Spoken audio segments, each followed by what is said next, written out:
Okay lah geng, so sekarang pun dah pukul 11 lebih, dah panas lah. So ikan ruan kalau panas ni pun untuk potensi untuk strike tu dah kurang lah, dah sebab terlalu panas. Kalau nak macam haruan lagi kena waktu petang. So hasil yang aku dapat pada hari ni hanyalah 2 ekor.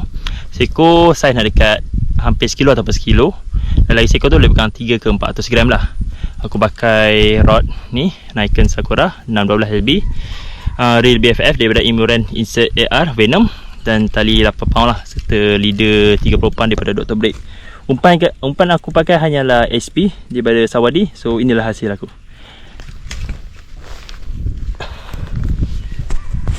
Okey, inilah hasil aku. 1, 2, 3, 4, 5, 6, 7. 1, 2, 3, 4, 5, 6, 7 ekor. Okey, 1, 2, 3, 4, 5 ekor ni adalah adik aku dapat. So 2 ekor ni aku dapat lah. Seekor ni dekat 1 kilo, lagi seekor dia dalam 400 gram macam tu lah.